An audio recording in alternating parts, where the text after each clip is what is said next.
Students, in the last video, we completed with primary functions. Now in this video, we will deal with secondary functions. Secondary functions जो होते हैं commercial banks के, उसको classify किया है दो groups में, agency function and utility function. Now we will see in detail. Agency function जो है इसमें क्या दिया है कि कमर्शियल बैंक जो है वो एक्ट करता है एज अ एजेंट या फिर as a representative of its client और वो परफॉर्म करता है certain functions which are given as follows. We will see what functions it perform. The first one is periodic collections and payments. Commercial bank collect करता है salary, dividend, interest and any other income periodically as well as makes periodical payments such as taxes, bills, premiums, rent etcetera on the standing instruction provided by the customer. Commercial bank ये सब पे करता है, collect करता है और पे करता है, राइट. अब कमर्शियल बैंक चार्ज करता है कुछ फिक्स अमाउंट क्वार्टरली या फिर annually in the form of service charge from customer so that he can provide such services. Portfolio management. Large commercial banks जो होते हैं वो अंडरटेक करते हैं to purchase and sell the securities. कौन से सिक्योरिटीज़? जैसे कि shares, debentures, bonds etcetera. But ये किस लिए करते? They are doing on the behalf of their clients. ये जो हैंडल करते हैं securities on behalf of their clients, इसको बोला जाता है portfolio management.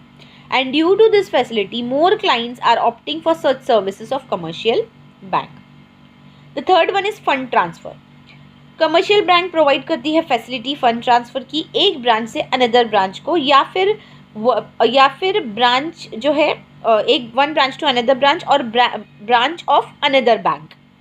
Commercial bank comes with various initiatives to make these transfer hassle free. Then is dematerialization, you know very well, to convert the securities into electronic from physical form. Bank provide करती है dematerialisation facility अपने client को ताकि वो hold कर सके अपनी securities in electronic format rather than in physical format. So on behalf of this client, it undertakes the electronic transfer of shares in case of purchase or sale of the securities. Then is forex transactions. Forex जो है ये abbreviation है foreign exchange का. तो bank purchase करती है या cell करती है foreign exchange on behalf of its clients. Bank purchase करती है forex from its clients which the clients receive from foreign transaction और सेल करती है forex when the client need it for overseas transactions. The next one is students utility function. Forex जो है abbreviation है foreign exchange का, utility functions. A commercial bank perform करती है utility functions for the benefit of its clients. It provide certain facility और product to the client जो नीचे दिए हुई है कौन कौन सी फैसिलिटी प्रोवाइड करती है. The first facilities provided is issue of drafts and cheques. Draft या cheque in any order to pay money from one branch of a bank to another branch of same bank और other bank. Bank issue करती है drafts उसके account holder को as well as non account holders को भी, whereas cheque issue होता है सिर्फ अकाउंट होल्डर्स को. बैंक चार्ज करती है commission for issuing a bank draft. Then is locker facility. ये बहुत कॉमन यूटिलिटी फंक्शन है कोई भी कमर्शियल बैंक का. बैंक प्रोवाइड करती है लॉकर फैसिलिटी ताकि सेफ कस्टडी में उनकी वैल्यूएबल चीज़ें हैं, डॉक्यूमेंट्स है या गोल्ड ऑर्नामेंट्स है, वो कस्टमर रख सके. Project reports. बैंक प्रिपेयर करती है project reports and feasibility studies उनके क्लाइंट्स के बिहाफ पे. प्रोजेक्ट रिपोर्ट इनेबल करता है बिजनेस फर्म को to obtain funds from market and to obtain clearance from government authorities. Then is gifts cheque. Bank issue करती है चेक्स या फिर गोल्ड कॉइन्स अपने अकाउंट होल्डर को as well as non account holder को भी. तो ये गिफ्ट चेक कॉइन्स जो है it can be used by the clients for the purpose of gifting on occasions, जैसे कि उनका बर्थडे है या वेडिंग्स है उसके लिए वो देती है as a gift. Underwriting services. Commercial bank में underwrite the issue of securities issued by the company. अगर शेयर्स फुल्ली सब्सक्राइब नहीं है तो अंडरराइटिंग बैंक क्या करती है, रेडी हो जाती है कि जो भी शेयर्स का पोर्शन जो अनसब्सक्राइब्ड है, मतलब जो परचेज नहीं हुआ है, वो बैंक ले लेगी. Gold related services. Nowadays bank जो है प्रोवाइड करती है गोल्ड सर्विसेज कस्टमर्स को. बैंक क्या करती है, bank are commercially buying and selling gold या फिर gold ornaments from the customer on large scale basis. Some bank provide advisory services to its customers in terms of gold funds, gold ETF, etc. Okay. The next one is, just wait student, I lost my page.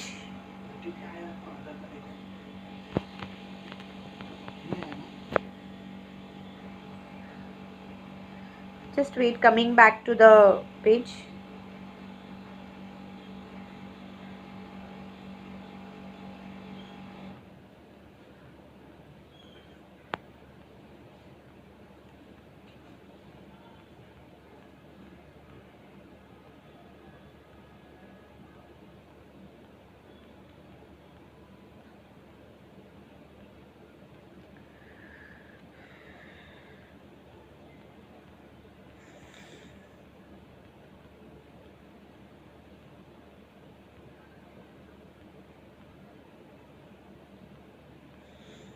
So here we completed with gold related services.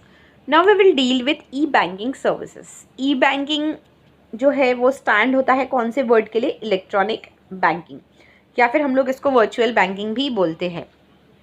E banking जो है it is a result of development in the field of electronics and computers. E banking में banking operations जो है वो computerised होती है and some of the elements of e banking which has been given as follows.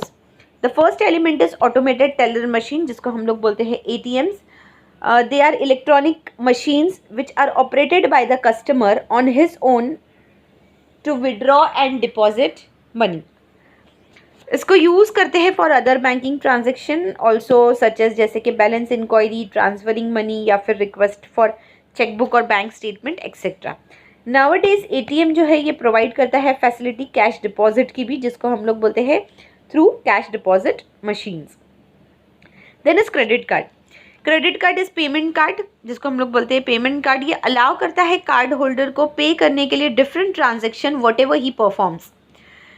ये जो issuing bank होता है ये क्रिएट करता है एक रिवॉल्विंग अकाउंट एंड वो ग्रांट करता है a line of credit to the customer to the user, एक पर्टिकुलर लाइन जहाँ तक आप क्रेडिट ले सकते हो। क्रेडिट कार्ड ऑफर करता है कन्वीनियंस कस्टमर को, एज कस्टमर जो होता है वो कैरी नहीं कर सकता है cash, so there is no need to carry cash, so credit card is a better option for him. Then comes debit card. Most of the bank जो है नाउअडेज अभी ऑफर करते हैं डेबिट कार्ड। जैसे ही अपना अकाउंट ओपन हो गया वैसे ही अकाउंट होल्डर को मिल जाता है। डेबिट कार्ड जो होता है payments, through debit card payments the amount क्या होता है? डिडक्ट होता है from the account holders account, जिसका अकाउंट है उसके अकाउंट से अमाउंट डिडक्ट होगा। और कोई बैंक ऐसी है जो पर्सनलाइज्ड डेबिट कार्ड या क्रेडिट कार्ड भी देती है अपने कस्टमर को, जिसमें कार्ड होल्डर का नाम एनग्रेव्ड होता है। RTGS stands for real time gross settlement. RTGS एक फंड ट्रांसफ़र सिस्टम है जहाँ पे ट्रांसफ़र जो होता है फंड्स का या मनी का, it takes place from one bank to another bank on real time and on gross basis. ये सबसे फास्टेस्ट मेथड है मनी ट्रांसफ़र करने का। It is the fastest transferring system through the bank channel. Now real time settlement का मतलब होता है payment transaction, it is not subject to any waiting period. जो ट्रांजेक्शन है वो सेटल्ड होता है एज सुन एज उसको प्रोसेस करते हैं वैसी।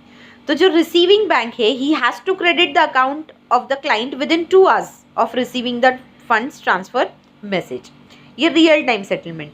ग्रॉस सेटलमेंट होता है, इट मीन्स द ट्रांजेक्शन जो होता है वो सेटल्ड होता है 1-to-1 बेसिस पे without bunching with any other transaction. Minimum amount जो रेमिट करते हैं थ्रू आरटीजीएस इज ₹2 लाख, पर उसकी कोई अपर लिमिट नहीं होती है वो ट्रांजेक्शन की। हाउएवर अमाउंट जो होता है changes from bank to bank, हर बैंक अलग अलग अमाउंट बताती है। हर बैंक का जो उसका अपर लिमिट ट्रांजेक्शन और जो उसका मिनिमम अमाउंट होता है वो डिफरेंट होता है। There is NEFT. NEFT stands for national electronic funds transfer. ये सिस्टम में फ़ंड को ट्रांसफ़र किया जाता है इलेक्ट्रॉनिकली एक ब्रांच से दूसरे ब्रांच को या फिर one bank to another bank in the country. Client को क्या करना पड़ता है? He has to give details of NEFT code of branch and account number of beneficiary, जिसको मनी ट्रांसफ़र करना है उसको। एनईएफटी सेटलमेंट्स टेक प्लेस होता है इन अ पर्टिकुलर टाइम, उसका ड्यूरिंग वर्किंग आवर्स होता है, उसी टाइम पीरियड में उसका सेटलमेंट होता है। जैसे कि example Settlement of fund transfer request in NEFT system is done on half hourly basis. मतलब there are 24 hour half hourly settlement batches which is running from 8 AM to 7 PM on all working days of week. Main difference between NEFT और RTGS का ये है कि in that case RTGS जो होता है transfer is done on gross settlement basis, और NEFT में क्या होता है, it is on deferred net basis, जहाँ पे transactions are bundled together. Net banking and mobile banking. With the introduction of net banking, client जो है he is able to transact business operations किससे कर सकता है वो, थ्रू कंप्यूटर्स, लैपटॉप या फिर कोई other gadgets. Internet banking service enable करती है क्लाइंट को to check various transaction, facilitates payment of various things, और ट्रांसफ़र भी कर सकता है, and many more things. Mobile banking refer करता है टू यूज़ बैंकिंग सर्विसेज, उनके मोबाइल फ़ोन से यूज़ कर सकते हैं बैंकिंग सर्विसेज. क्लाइंट रजिस्टर करता है with the bank for this facility and he get a unique code of that transaction. Client जो होता है he can perform various functions जैसे कि request for balance, transfer of fund, stop payment, issue of chequebook, ये सारे functions वो perform कर सकता है. Then is IMPS facility. IMPS का मतलब होता है इमीडिएट पेमेंट सर्विस. ये फैसिलिटी अलाउ करता है कस्टमर को कि वो इंस्टेंटली ट्रांसफ़र फंड कर सकता है to any other bank account. Okay, so these were all this category falls under e-banking service. Thank you.